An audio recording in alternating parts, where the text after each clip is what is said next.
Bu video darsida men sizlarga bo'lmachalar fibrillatsiyasining ikki belgilari haqida tushuntirib beraman. Bo'lmachalar fibrillatsiyasi bo'lmachalar halpillashida deb yuritiladi yoki ruscha adabiyotlarda мерцательная aritmiya deb, ingliz tili adabiyotlarida bo'ladigan bo'lsa atrial fibrillation deb yuritiladi. Ikkiga qanaqa bo'ladi bu holatda?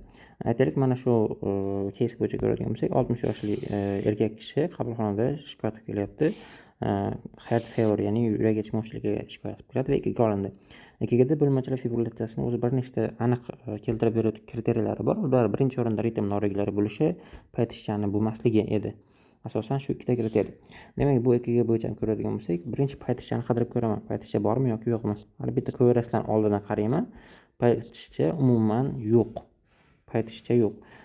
Demak, mana bu yerga yozib qo'yaman. Payt ishcha yo'q, ritm nosinusli degani. Undan tashqari bu yerda ritm norigular R orasi anchagina farq qilyapti. Demak, ritm norigular ekan. Ikkita aniq kriteriyasiga to'g'ri keldi o'zi bo'lmachalar fibrillatsiyasini. Endi qo'shimcha sifatida bu yerda ko'rib qo'yaman yurak qisqarishlari soni nechtaligini. Endi bu yerda aritmiya bo'lganligi uchun, R orasi har xil bo'lganligi uchun aniq bitta raqam ayta olmayman. 200 ta yoki 150 ta deya olmayman. Shuning uchun men eng R orasi uzoq bo'lgan komplekslar va R orasi eng yaqin bo'lgan komplekslar orasidagi yurak qisqarishlar sonini sanab olishim kerak bo'ladi. Bu degani nima degani? Aytaylik, mana bu R orasi yaqin bo'lsa, bu yerda aytaylik nechta katak bor? Bitta 1,5 ta, demak, katta katagi bor. Men yurak qisqarishlar sonini sanashda oddiyroq usuldan foydalanaman. 300 degan doimiy raqamni ana shu katta kataklar soniga bo'laman. Ya'ni 1,5 ga bo'lsam 200 ta chiqadi. Demak, eng R orasi yaqin bo'lgan joyda yurak qisqarishlar soni 200 ta ekan.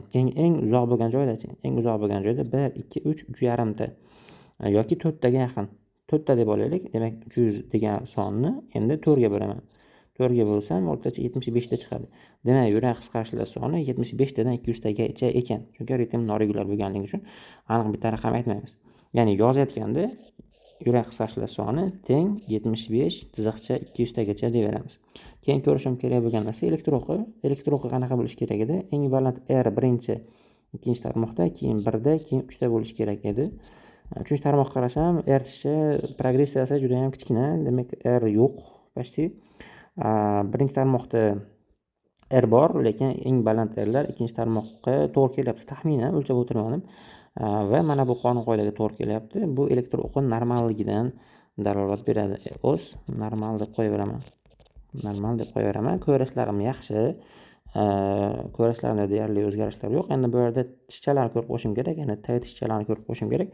Mana bu yerlarda ST segmentimda ozgina o'zgarishlar bor va 5 va 6da bu ishemik o'zgarishlarni dalolat beradi. Ya'ni o'z bemorni surunkali yurak yetishmovchilik shikoyat qilib kelayotgandi o'zi aslida. Shunaqa. Demak, bo'lmachalar fibrillatsiyasini qaytarib o'taman. Asosiy ikkita qonun qoidasi bor. Bu ritm noregulyarligi va har bitta ko'rishlar oldidan payt ishchani yo'qligi. Nimaga payt ishcha yo'q? Chunki bu yerda sinus tugundan boshqa bo'lmachalarda har xil o'choqlar paydo bo'ladi. Mikro reentri halqalar va o'sha mikro reentri halqalar hisobiga yurak qisqarishlar soni anchagina baland bo'ladi. Aytaylik, avval sinus o'zi bo'lsa, endi esa bo'lmachalarda har xil o'choqlar bor va har bitta o'choqlardan ham impulslar hosil bo'lyapti va qorinchaga u impulslarni bittadan-bitta o'tkazyapti. Shuning uchun ham yurak tez uryapti, ham notekis uryapti. Hammaga rahmat.